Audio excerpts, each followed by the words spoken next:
semuanya, berjumpa lagi dengan Cikgu Penny. Hari ini kita akan sambung dengan topik 2.2 dalam bab bantuan kecemasan iaitu Heimlich Maneuver.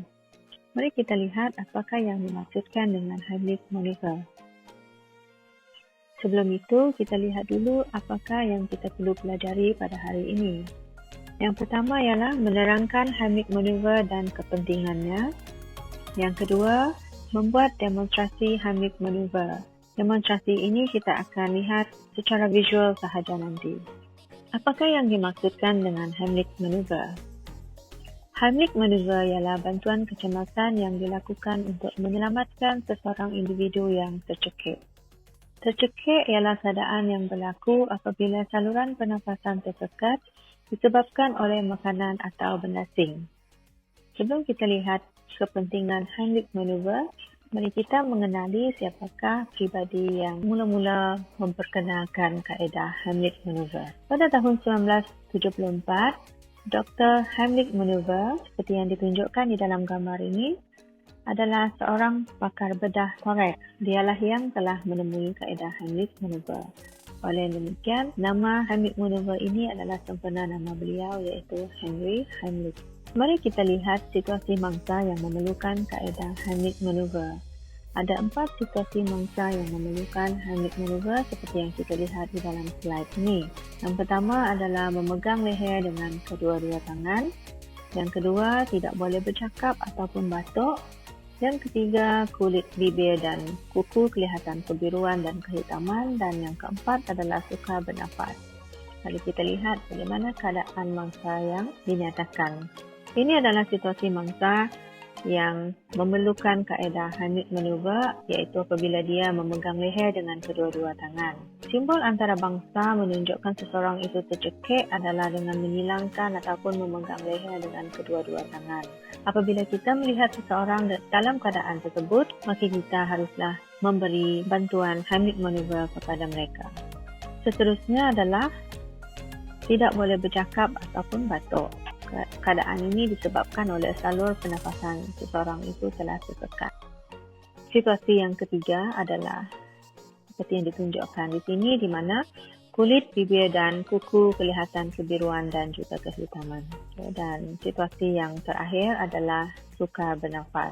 Hal ini kerana salur pernafasannya tadi telah tersekat. Bagaimanakah seseorang boleh tercekik? Mari kita lihat wajah yang ditunjukkan di sini.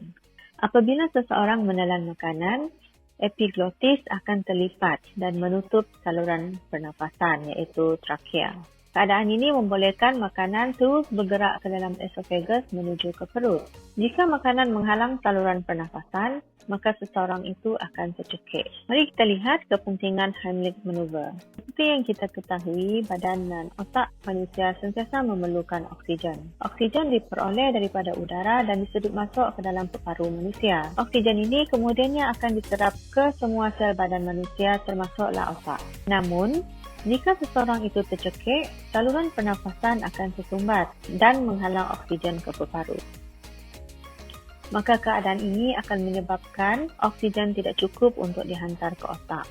Jika bantuan kecemasan lambat diberikan, mangsa yang tercekik itu boleh mengalami kerosakan otak atau lebih buruk lagi akan mengakibatkan kematian. Apakah kaedah Heimlich Maneuver? Sama seperti CPR, kaedah ini tidak memerlukan sebarang peralatan dan perlu dipelajari oleh orang ramai supaya dapat menyelamatkan nyawa mangsa yang tercekik. Mari kita lihat bagaimana cara Heimlich Maneuver ini dilaksanakan. Mula-mula sekali, kita harus berdiri di belakang mangsa dan mengkokkan badan mangsa sedikit ke hadapan seperti yang ditunjukkan di dalam gambar. Kemudian, genggamkan tangan kanan seperti gambar ini. Seterusnya, kelilingkan tangan dari belakang mangsa dengan tangan kanan yang digenggam tadi. Letakkan genggaman tangan kanan di antara pusat dengan bawah rusuk mangsa. Letakkan tangan kiri di atas tangan kanan yang digenggam. Kita lihat rajah yang seterusnya. Tekan dan sentak ke atas dengan kuat dan cepat. Tekanan yang diberikan akan menambahkan tekanan di dalam paru dan ini akan menyebabkan benda asing tertolak keluar. Mari kita lihat video bagaimana kaedah Heimlich Maneuver ini dijalankan. Kaedah Heimlich Maneuver. Tercekik.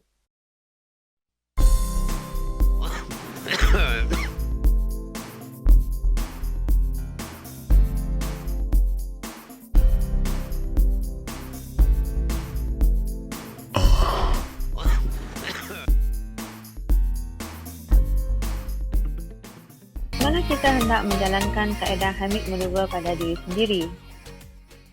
Jika tiada orang berdekatan dengan kita semasa kita tercekik, cara untuk menyelamatkan diri adalah dengan meletakkan tangan mengikut kaedah Hamid Maneuver di antara pusat dengan bawah rusuk. Cuba berikan tekanan pada bahagian tersebut dengan membongkokkan badan. Jika tiada tenaga, carilah objek separas pinggang seperti kerusi ataupun meja, kemudian kita bongkokkan badan, tolak badan dengan seluruh tenaga kepada objek tersebut. Keadaan ini akan menyebabkan tekanan pada bahagian peparu kita tambah dan ini akan menyebabkan objek tersebut tertolak keluar. Demikian tadi pelajaran kita pada hari ini. Terima kasih kerana telah menyertai video kita pada hari ini. Semoga sihat selalu. Jumpa lagi di lain waktu.